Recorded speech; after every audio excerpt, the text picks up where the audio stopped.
جو روتا ہے وہ منافق کافر بلبلاتا ہے قبر کے اندر، اس کی آواز کو انسان اور جنات کے علاوہ تمام مخلوقات سنتی ہے۔ نمبر 2، کس پر قبر تنگ کی جاتی ہے؟ خاص طور سے منافقوں اور کافروں پر، اور بھی لوگوں پر اس طرح کا عذاب آتا ہے، لیکن خاص طور سے مسند احمد میں کافروں اور منافقوں کا تذکرہ کرتے ہوئے محمد رسول اللہ صلی اللہ علیہ وسلم نے فرمایا کہ وَيُضَيِّقُ عَلَيْهِ قَبْرُهُ، اور کافر اور منافق کو جیسے قبر میں ڈالا جاتا ہے، وہ سوالوں کے جواب میں ناکام ہو جاتا ہے، اس کی قبر اس پر تنگ کر دی جاتی ہے، ادھر کی پسلیاں ادھر اور ادھر کی پسلیاں ادھر باہم اس طرح سے مل جاتی ہے۔ نمبر 3، کچھ ایسے بھی گنہگار ہیں جن کو انتہائی دردناک عذاب دیا جاتا ہے۔ میں نے ذکر کیا تھا، جہنم کا تذکرہ کیا تھا کہ کوئی آدمی جب زیادہ کسی سے ناراض ہوتا ہے، انتقام لیتا ہے، تو اس کو پکڑ کر زندہ جلا دیتا ہے، زندہ، تاکہ اس کی ہر رگ میں آگ پہنچ جائے۔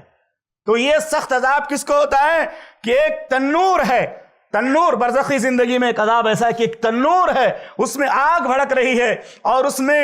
مادرزاد لوگوں کو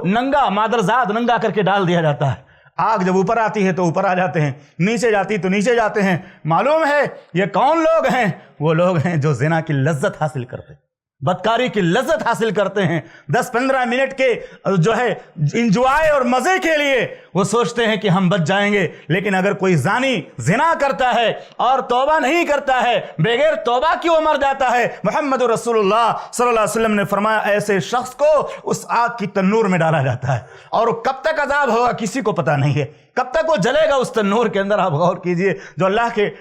مخلص بندے، جو ڈرنے والے بندے، یہی تو کہتے ہیں جب کوئی صاحب منصب اور صاحب جمال عورت گناہ کی دعوت دیتے تو کہتے ہیں اللہ سے ڈرتا ہوں، میں اللہ سے ڈرتا ہوں، مجھے اللہ کا ڈر میرے اوپر غالب ہے، اگر میں یہ کام کرتا ہوں کوئی نہیں دیکھ رہا ہے، 10 منٹ کے جو ہے مزے کے لیے ہم کتنا بڑا عذاب اپنے آپ پر مسلط کر رہے ہیں۔ تو یہ گنہگاروں کو،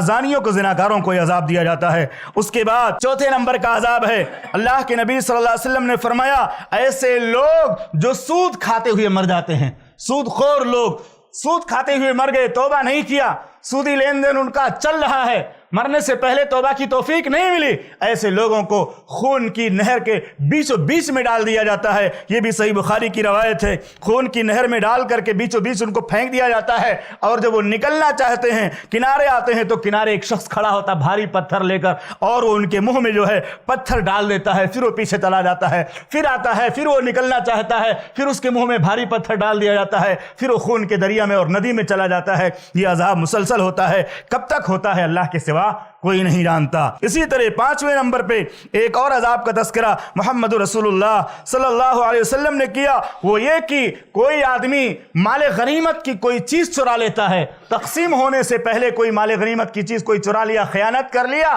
تو اس خیانت کرنے والے کو بھی عذاب دیا جاتا ہے۔ محمد رسول اللہ صلی اللہ علیہ وسلم کے زمانے میں جنگ خیبر کے بعد، جب جنگ خیبر فتح ہو گئی، فتح خیبر کے بعد ایک شخص کا تذکرہ لوگوں نے کیا۔ کیسے تذکرہ کیا کہ اللہ کے پیغمبر یہ تو آدمی شہید ہو گیا، فلاں آدمی کو شہادت مبارک ہو، ہنی اللہ بالشہادہ، اس کے لیے شہادت مبارک ہو۔ اللہ کے نبی صلی اللہ علیہ وسلم نے فرمایا قسم اس ذات کی جس کے ہاتھ میں میری جان ہے، وہ چادر جو اس نے خیانت کی تھی، مال غنیمت کی چادر اس کو ملی تھی، اس نے جو ہے نبی صلی اللہ علیہ وسلم کو نہیں دیا، تقسیم ہونے سے پہلے اس نے اس کو چرا لیا تھا، مال غنیمت کی جو چادر تھی جو اس نے خیانت کی تھی، وہ اس کے اوپر آگ بھڑکا رہی ہے، اس چادر کی وجہ سے اس کو عذاب دیا جا رہا ہے۔ اسی طرح سے ایک اور تذکرہ ہے عذاب کا، اللہ کے نبی صلی اللہ علیہ وسلم نے فرمایا کہ ایک شخص کو گدی کے بل لٹکا دیا جاتا ہے، یعنی پیر جو ہے وہ اوپر ہوتا ہے اور سر جو ہے نیچے ہوتا ہے، اس طرح سے گدی کے بل جو ہے الٹا لٹکا دیا جاتا ہے، الٹا لٹکانے کے بعد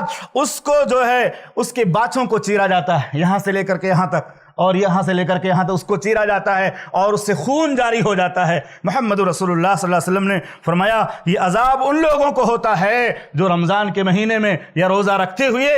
افطار کے ٹائم سے پہلے افطار کر لیتے ہیں، روزہ افطار کا ٹائم نہیں ہوا پہلے افطار کر لیتے ہیں۔ اللہ کے نبی صلی اللہ علیہ وسلم کو برزخ میں یہ عذاب دکھایا گیا، اور ایک دشوار گزار پہاڑی تھی، بہت اونچا پہاڑ، اس پر لے جایا گیا، آپ کو دکھایا گیا، آپ نے پوچھا یہ کون لوگ ہیں؟ آپ صلی اللہ علیہ وسلم کو فرشتوں نے جواب دیا، جب آپ صلی اللہ علیہ وسلم نے پوچھا یہ کون لوگ ہیں، کن کو عذاب دیا جا رہا ہے؟ تو فرشتوں نے کہا یہ وہ لوگ ہیں جو رمضان میں یا کبھی بھی روزہ رکھتے تھے، لیکن روزہ افطار کا وقت ہونے سے پہلے، روزہ افطار کا ٹائم ہونے سے پہلے جو ہے یہ روزہ افطار کر لیا کرتے کرتے تھے۔ اور اسی طرح سے ایک اور عذاب ہے، اللہ رب العالمین ہماری حفاظت فرمائے، اور یہ عذاب اکثر ان لوگوں کو ہو سکتا ہے جو 4 وقت کی نماز میں رہتے فجر میں غائب رہتے ہیں۔ 4 وقت کی نماز تو پڑھتے ہیں لیکن فجر میں غائب رہتے ہیں۔ محمد رسول اللہ صلی اللہ علیہ وسلم کو یہ عذاب بھی دکھایا گیا کہ ایک شخص ہے اور اس کے جو ہے سر کو پتھر سے کچلا جا رہا ہے، جب اس کو پتھر مارتا ہے عذاب دینے والا فرشتہ، اس کا سر چورا چورا ہو جاتا ہے، پھر جیسے پتھر اٹھاتا ہے پھر صحیح ہو جاتا ہے، ایسے اس کو عذاب دیا جا رہا ہے۔ محمد رسول اللہ صلی اللہ علیہ وسلم نے فرشتوں سے پوچھا یہ کون ہے، کون مجرم ہے؟ تو آپ صلی اللہ علیہ وسلم کو فرشتوں نے جواب دیا کہ یہ 2 طرح کے گناہ کرنے والے لوگ ہیں۔ ایک وہ لوگ جو قرآن پڑھ کر بھلا دیتے تھے، قرآن پڑھتے تھے اس کو فراموش کر دیتے تھے، بھول جاتے تھے، اور دوسرے وہ لوگ جو فرض نماز ہوتے ہوئے میٹھی نیند لیتے تھے، جان بوجھ کے بستر پہ سوئے ہوئے ہیں، بیدار ہیں، جگ رہے ہیں، اس کے باوجود نماز فجر میں نہیں آتے۔ میں نے دیکھا ایک مسجد ہے،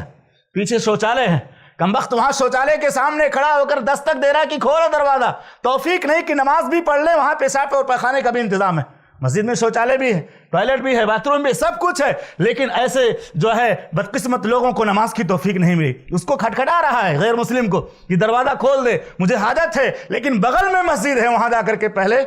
قضائے حاجت پوری کر کے نماز پڑھنے کی توفیق نہیں ملی۔ کتنی بڑی بدنصیبی کی بات ہے۔ اللہ سے دعا ہے کہ رب العالمین ہم تمام مسلمانوں کو عذاب برزخ کو یاد کر کے اپنے آپ کو گناہوں سے بچانے کی توفیق عطا فرما۔ رب العالمین ہمیں دنیا میں رہتے ہوئے آخرت کی تیاری کرنے کی توفیق عطا فرما، ایمان کے ساتھ موت نصیب فرما، آمین۔ وصلی اللہ علیہ نبی الکریم۔ السلام علیکم ورحمۃ اللہ وبرکاتہ۔ ایسے ہی فائدہ مند اسلامک ویڈیوز دیکھنے اور منہج سلف پر کتاب و سنت کی تعلیمات کو عام کرنے میں ہمارا تعاون کریں تاکہ آپ کے لیے ذریعہ نجات، جنت کے حصول کا سبب، ساتھ ہی مال میں برکت و اضافے کا ذریعہ بھی بنے۔ آمین۔ جزاک اللہ خیرن۔